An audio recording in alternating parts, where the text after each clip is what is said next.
बिस्मिल्लाहिर्रहमानिर्रहीम। नाज़रीन, पीर फज़ल शाह क़ादरी कलंदरी रहमतुल्लाह अलैह फरमाते हैं कि कायनात की हर शय अल्लाह के ताबे है और ज़रा ज़रा अल्लाह ताला के इसमें पाक हकमु या हकमु के दायरे में आता है, यानी हर तख्लीक पर अल्लाह का हुक्म चलता है और अल्लाह सच्चा हाकम है। जो शख्स अल्लाह पाक का इसम हकमु कसरत से विद करता है तो कायनात की हर चीज़, हर मखलूक, नबातात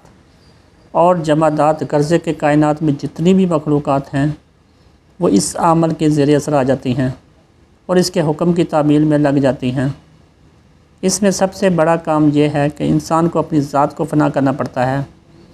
जो मामूली बात नहीं है। हाँ, कोई इसरार इलाही का या रूहानी भेदों से वाक़फ़ होना चाहे तो इसे चाहिए कि इसमें पाक को आधी रात तहज्जुद के बाद 700 मरतबा अव्वल आखिर 7 मरतबा दुरूद इब्राहीमी के साथ पढ़ना मामूल बना ले तो अल्लाह ताला के ख़ास फ़ज़ल करम से इस पर रूहानियत के मख्फ़ी असरार खुलना शुरू हो जाएंगे और वो इन चीज़ों से बाखबर होना शुरू हो जाएगा जिनसे कोई आम आदमी बाखबर नहीं हो सकता। इसके इस्म के ज़ाकर को अल्लाह ताला फ़हम और हिकमत अता फ़रमाएगा, जिससे वो इन मुश्किलों को भी हल कर लेगा जिनको बड़े बड़े मुफक्कर और अहले दानिश हल ना कर सकते हों।